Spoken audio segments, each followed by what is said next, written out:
Asia কাপের দলে থাকছে জোড়া চমক।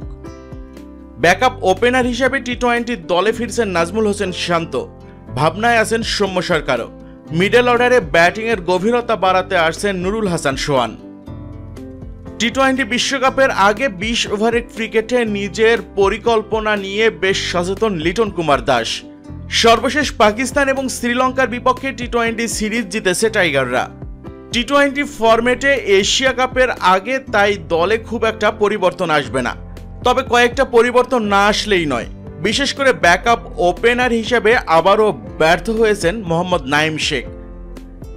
তিনি দল থেকে জায়গা হারাবেন এটা মোটামুটি নিশ্চিত।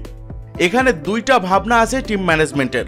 ভাবা হচ্ছে সৌম্য সরকার এবং নাজমুল হোসেন শান্তর নাম। ওপেনিংয়ে ব্যাট করতে পারদর্শী তারা। সৌম্যকে চাইলে মিডল অর্ডারেও ব্যাট করানো যায়।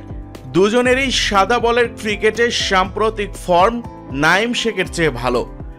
তাই এশিয়া কাপ খেলতে আরব আমিরাতগামী বিমানে তারাই এগিয়ে থাকবেন। উইকেট রক্ষক ব্যাটসম্যান সোহানকে নেওয়া হতে পারে মিডল অর্ডারের ভরসা বাড়াতে। বাংলাদেশ মাঝের ওভারগুলোতে রান তুলতে পারছে না, সেখানে সোহান হতে পারেন সমাধান। সাম্প্রতিক সময়ে সোহান যেখানেই খেলেছেন রান করেছেন হাত খুলে। গ্লোবাল সুপার লিগে রংপুর রাইডার্সকে নিয়ে গেছেন ফাইনালে। সোহানকে জায়গা দিতে বাদ পড়তে পারেন মেহেদী হাসান মিরাজ।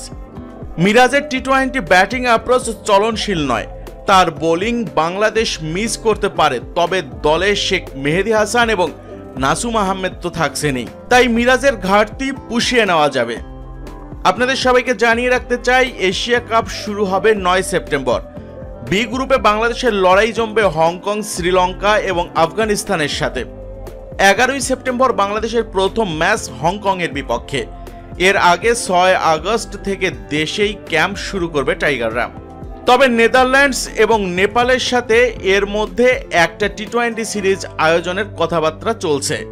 সেটা না হলে সরাসরি এশিয়া কাপেই খেলতে যাবে বাংলাদেশ। আগস্টের শেষ ভাগে জানিয়ে দেওয়া হবে এশিয়া কাপের দল। ফলে বলাই যাচ্ছে হোমওয়ার্কের জন্য যথেষ্ট সময় হাতে পাচ্ছে বাংলাদেশ নির্বাচক প্যানেল।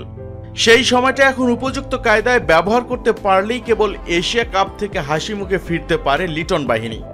কিন্তু দর্শক মণ্ডলী, আপনাদের কাছ থেকে জানতে চাইব, আসন্ন এশিয়া কাপের টি-20 ফরম্যাটে বাংলাদেশের চূড়ান্ত স্কোয়াডে আপনারা কোন কোন ক্রিকেটারকে দেখতে চান? আপনাদের মতামতটি জানিয়ে দিন ইউটিউব চ্যানেল মিক্সার ওয়ার্ল্ডকে। আপনাদের মতামতটি জানাতে ভিডিওটির নিচে কমেন্ট বক্সে কমেন্ট করুন।